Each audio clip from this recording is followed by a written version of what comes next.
Good morning and welcome back to the channel. Now, welcome to our next stop, the Summer Palace. Once a luxurious retreat for emperors, today it's a living museum of art, nature and architecture, with vast lakes, winding corridors, ancient pavilions and hidden gardens. So this is the Dharma Treasury Tower, and this is a reconstruction as it was burned down by British and French forces in 1860, and it was restored not long ago in 2021.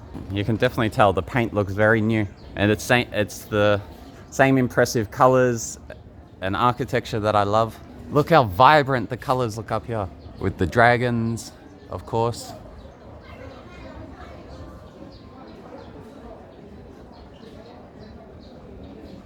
Okay, so at the top of the stairs we've got a lot to take in. So there's a couple of columns, or I don't know what they are, and then we've got a few different impressive buildings. Just like the Dharma Treasury Hall, this was also burnt down by the French and British in 1860. So here we're at the top where we saw the people, and we can look straight down to where we've walked through. So there's the gate where I started the video, and we've walked around here. And in the distance you can also see the mountains surrounding Beijing. So here we've still got the yellowish roofs that were loved by the emperors. The paintwork and the bricks are very faded and old, but the painting at the top still looks quite good, except there. But here we have an even better view of Beijing. Let me zoom in a bit. Okay, so I think this is looking north. Yes, this is looking north of Beijing. So this is not even the main part of the city, because we're on the outskirts of the city. It was like a 40-minute train north of where I'm staying. So you've got all these massive residential block buildings, and this is not even close to the city center. So we're up to that building that looked a bit faded but impressive from far away. Now it doesn't look too faded. Maybe the colors are just not as vibrant.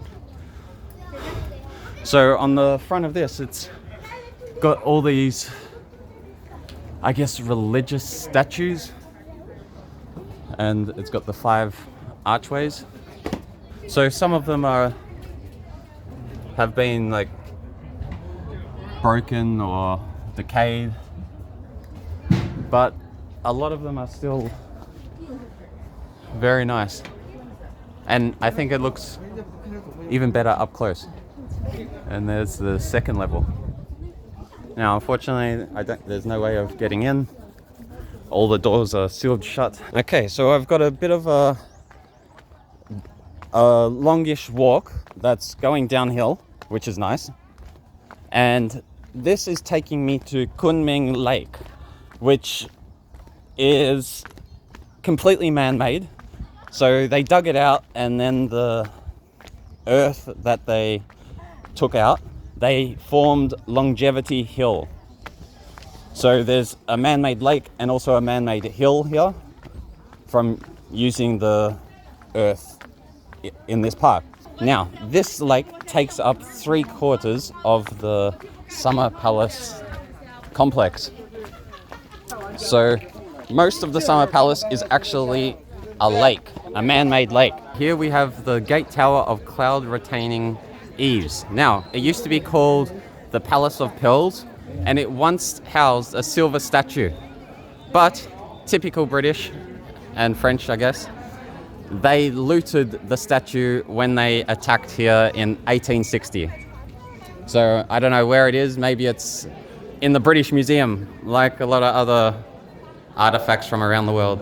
Now here's a pleasure boat. I don't know what type of pleasure you get, but that costs 40 yuan, and you go around the lake. And the Summer Palace is the best place for maps. There are maps everywhere here. I haven't seen as many maps at an attraction in the whole of China compared to the Summer Palace. So Good on you, Summer Palace. Now here we got what looks like a riverboat, but it's a structure. It's made out of these stone blocks. So it's not going to be moving anywhere, but they've designed it to look like a riverboat, which is quite cool. Doesn't look like it's been used for a very long time though. Here we are looking at Kunming Lake. It is huge. And just think that this was all man-made. So they had to dig out this entire area, and they dug out enough to form an actual hill. And you can see like a Space Needle in the distance. A pleasure boat is coming towards me.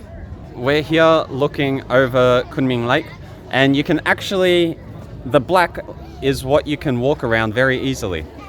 So you can walk around the whole Summer Palace, which would take you hours. I don't even know if you could do it in a day, probably. But that's why we got the boats. People can get boats to here, all the way down here. So you can catch a boat to another part, and if you want to walk around. But there's not much to see. Hall of Good Sight, Naval Training School, but all the buildings to see are in the area where we currently are. It's not too far of a walk. We're gonna walk along the bridge. So you can see the bridge here.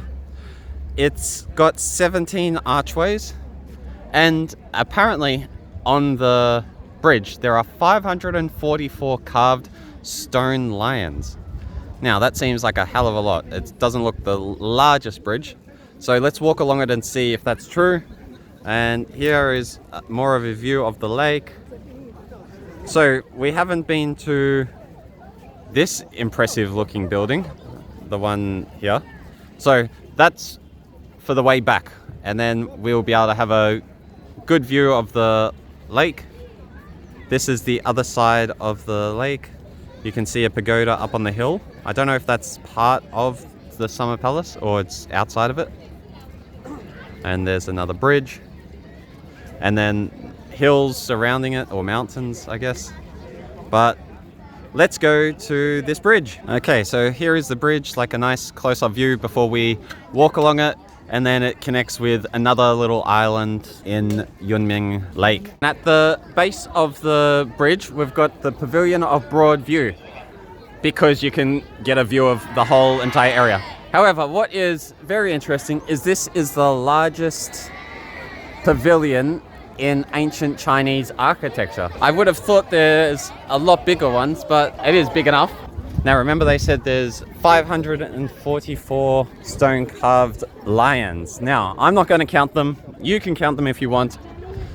But I don't know how it's going to be so many, because it looks like every meter or so there's one. I don't know how they're going to get 544 on here. But no way there's 544 of these lions. It doesn't look like there's even half that amount. Okay, so I'm saying there's nowhere near as many of these carved lions as I found online. Alright, so emperors built the Summer Palace to escape the world. And even though Beijing is now one of the biggest and busiest cities in the world, it still does feel like a world of its own. Thank you for watching. Please like the video, subscribe to my channel, and I'll see you at the next stop. Bye for now.